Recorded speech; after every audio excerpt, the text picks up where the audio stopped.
उत्तरेकडे पसरलेलं मराठा साम्राज्य तुम्हाला माहिती आहे का? हेच बघण्यासाठी आम्ही 1300 किलोमीटर बाईकवरून प्रवास केला.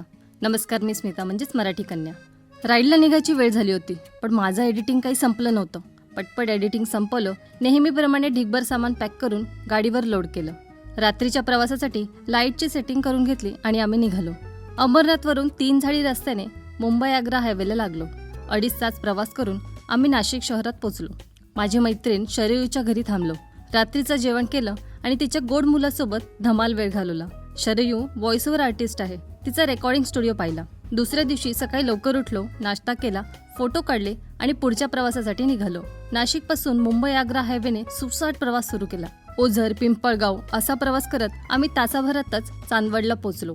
समोरचा डोंगर दिसला की समजायचं चांदवड आलं. आजूबाजूची हिरवीगार शेती बघत, लालपरी आणि असंख्य ट्रकला मागे टाकत मालेगाव गाठलं आणि खानदेशात आमचं स्वागत धुळ्याच्या लळिंग किल्ल्याने केलं. धुळ्यात थांबलो आणि उसाचा रस प्यायलो. खूप बरं वाटलं. धुळ्याच्या मित्राने सुचवलेल्या नरडाणा जवळच्या बाबाजी का ढाबा इथे जेवायला थांबलो. नागलीचा पापड, शेवभाजी आणि बाजरीच्या भाकरी असं अस्सल खानदेशी जेवण जेवलो. जेवण चवीला खूपच भारी होतं. शेवटी ताक प्यायलो. हॉटेलच्या मालकांना जेवणाबद्दल कळवलं आणि तिथून निघालो. थोड्याच वेळात भारतातली दुसरी सर्वात लांब पश्चिम वाहिनी तापी नदी पार केली. बाईकवरचा प्रवास मला आवडतो. यात नवीन गोष्टी बघायला मिळतात. आजवर फक्त भूगोलाच्या पुस्तकात वाचलेली सातपुडा पर्वतरांग पाहिली आणि आम्ही मध्य प्रदेशात आलो. एका ठिकाणी पेट्रोल भरायला थांबलो. बरीच गरमी होती, त्यामुळे सारखी तहान लागत होती.